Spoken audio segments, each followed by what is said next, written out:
Hello friends, আসসালামু আলাইকুম। আজকে আপনাদের জন্য ডিজিটাল রান্না নিয়ে আসছি।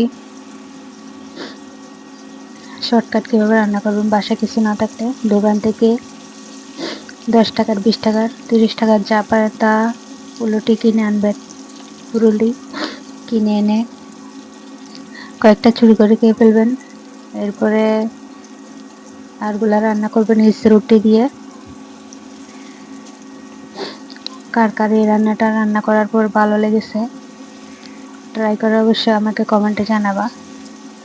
তো এখানে আমি তেল, মরিচ, পেঁয়াজ, রসুন এগুলো সবকিছু দিয়ে, টমেটো, কলা পাকা, কাঁচামরিচ সবগুলা দিয়ে ভালো করে কষিয়ে নিব। তো কষানো হয়ে গেলে এরপর আবার পানি অ্যাড করে আবার তোমরা বলক উঠাবা।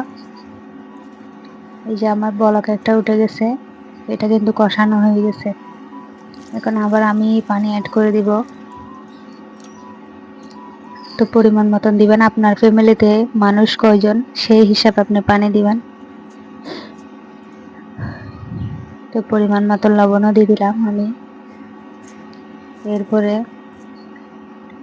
একটু কম হলে আবার দিয়ে দিবেন আমার মতো। এরপরে ধনিয়া পাতা অ্যাড করে দিব।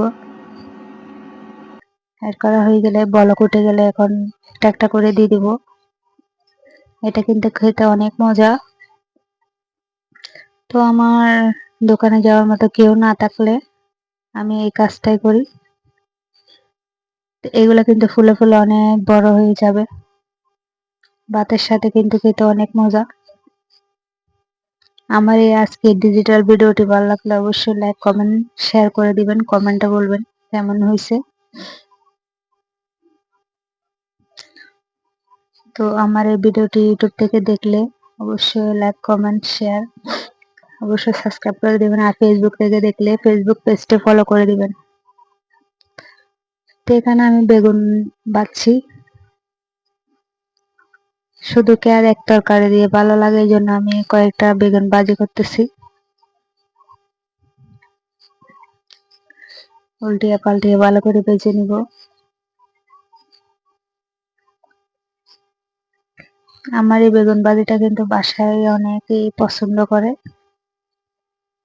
এই যে আমার বেগুন ভাজি হয়ে গেছে।